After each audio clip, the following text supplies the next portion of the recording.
Welcome to day 3 of my Thanksgiving side series. Today we're making the most delicious creamy mashed potatoes. If you're on mashed potato duty this year, please use this recipe. Here's your bite. I didn't get a bite this year because this video is from last year, but that's okay. Start by boiling your potatoes in salted water, then dry them off in the pan. Use a potato ricer or a mesh strainer in my case to make sure they're super smooth. Add a ton of butter, it's not Thanksgiving without it, and then gradually add in your warmed milk. Add in some grated garlic, a block of Boston cheese, and some sour cream. And that's it. Enjoy the best mashed potatoes ever. Happy Thanksgiving! Today we're making a staple comfort meal, but with a little twist. We're going to be making pesto chicken pot pie. It's the perfect weekend dinner. It's so flavorful and has amazing texture as well. So here's how you make it. Making sure to poke some holes, season your chicken breast or thighs with salt, pepper, and Cajun seasoning on both sides.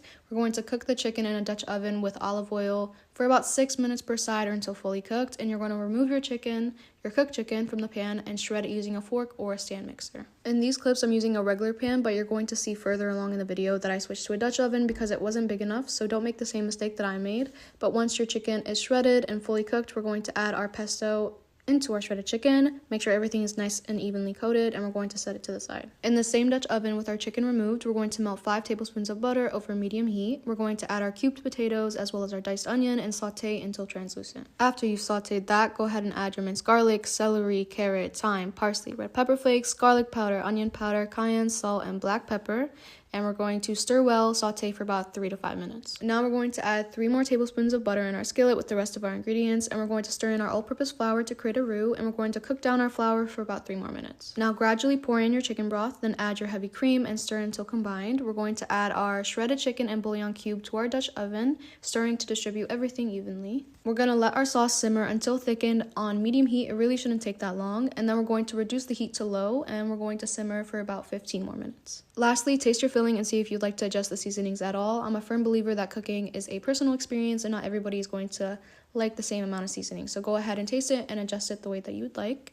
And then you're going to throw in your peas and stir. Now in your baking dish, you're going to place 1 sheet of slightly thawed puff pastry into the bottom of the dish, pour in your filling, and then you're going to cover the filling with another sheet of puff pastry. Seal the edges of your pie, and we're going to cut a few slits on the top of the pastry to allow steam to escape. Brush on your egg wash, and we're going to bake at 400 for about 30 to 35 minutes. Add garnish, and you're done. Here is everything that I made for Thanksgiving. So right after class, I ran to the airport to join my family across the country. As soon as I arrived at 11 p.m., I began working on my red sauce for the pasta. In the morning, I started on the mashed potatoes, and after peeling 1 potato, I asked my mom to help peel the rest while I cut them up evenly. Then I had a little help from my brother to peel the garlic, which I added to the potatoes along with water and brought it to the stove. In the meantime, I grabbed sweet and hot Italian sausage. I broke it up into crumbles, caramelized it until crispy, and added that into the sauce. Then I made a ricotta mix, which also goes into the sauce. And at this point, it was time to strain the potatoes. I got an aromatic heavy cream warmed up, and here is where the crisis happened. I was so excited to use the ricer, and it immediately broke. So we had to improvise with an immersion blender. Then I quickly finished up the mashed potatoes, cooked the pasta, and assembled it, adding a layer of cheese in the middle. I finished it off in the oven and the broiler to get a nice and crispy finish. Welcome to day 6 of my Thanksgiving side series. Today we're making the most delicious sausage and herb stuffing. Here's your bite. Here's my bite. That is to die for. And here's how to make it. In a large pot, doesn't have to be pumpkin, but helps if it is. Cook a pound of sweet Italian sausage, remove that from the pan, add in half a stick of butter, and then saute your onion, celery, and mushrooms. Deglaze with white wine, let that simmer a bit, then pour in chicken broth, as much garlic as you like, then fresh parsley, rosemary, sage, and thyme. Taste for seasonings, add in your stale breadcrumbs, and then pour in your chicken broth and egg mixture. Give everything a nice mix, make sure it's combined, and then add it to a baking dish and bake for an hour, or a little bit longer in case you like a crispier top. And yes, this is technically dressing, but you know what I mean. Happy Thanksgiving. Welcome to day 5 of my Thanksgiving side series. Sides are obviously the best part of Thanksgiving, and I am a firm believer that Thanksgiving should just be all sides and no mains. Today we're making this extra cheesy, extra creamy potatoes au gratin. Here's your bite. Here's my bite. Please make these. And here's how to make it. Warm your half and half with a bay leaf, a few sprigs of thyme, and a touch of Dijon. Then melt about half a stick of butter, add in a finely diced onion, season with salt and pepper, and give that a stir. Let that saute for a few minutes before throwing in as much garlic as you like, and then deglaze the pan with a little bit of white wine. Let that simmer before adding in some flour. Make sure to cook out that raw taste, and then gradually add in your warmed half and half. Then gradually add in your cheeses. I used sharp cheddar, Gruyere, and Parmesan. Season with more salt than you think you would need. The potatoes need it, black pepper, and a touch of nutmeg. Then pour that mixture directly over your thinly sliced potatoes. I like to give it a little bit of help to make sure it's nice and evenly coated, and top with the remainder of your cheese. Cover with foil, then bake for about an hour, and then remove the foil for about 20 minutes and let it get nice and crispy. Full recipe's in the caption. Happy Thanksgiving.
Today we're making sweet potato cornbread with a honey butter brown sugar glaze. I wanted this recipe to be really balanced, so even if sweet potatoes aren't your favorite, I truly believe you'll still love it. There's just the right amount of sweet potato flavor, but not so much that it overpowers the cornbread. Buttermilk is something I will always add to my cornbread recipes, but for some reason I feel like my grocery store is always sold out of it, so this is just me showing you that you can make it within 15 minutes if you have heavy cream in your fridge. But on to the actual recipe. In a medium mixing bowl, whisk together your cornmeal, flour, baking soda, baking powder, salt, and set aside. Now in a large bowl, combine together your sugars, vegetable oil, and melted butter until smooth, then whisk in 1 egg at a time. Then we can add in our sweet potato puree, and finally add in your sour cream and buttermilk, stirring until fully combined. Gently fold the dry ingredients into the wet ingredients, mixing just until incorporated, and then pop it in the oven. For our glaze, it's extremely easy to make, but it can also make or break our cornbread, and I have the reason why and how to prevent it on the blog. Finally, remove your cornbread from the oven and poke tiny holes all around with a toothpick so the cornbread can truly soak up the glaze. Since I made this recipe less sweet with the intention of letting the glaze bring in the sweetness, we want the glaze to melt in and soak right into the cornbread. So pour your smooth glaze over your fresh cornbread, and you're done. Today we're making, in my very humble opinion, the best turkey that you can make this year. It's extremely juicy and so tender that it literally falls off the bone, and I honestly love it a good 10 times more than my recipe last year, so this is how I made it. We're going to begin with our brine, so go ahead and grab a large pot that can fit your turkey and fill it up about 3/4 of the way with water. Add in everything that I have displayed on the screen, and you want to bring it to a boil, and you want it to completely cool before you add your turkey in. Once you add your turkey in, go ahead and cover it, and you're going to set it in the fridge overnight. Now, heading into the next day, we can get started on our compound butter. I'll have everything on the screen for you guys as well. And make sure you mix very well to make sure everything is well incorporated, and set it to the side. Here, I've completely rinsed my turkey from our brine, and I'm separating the skin from the meat.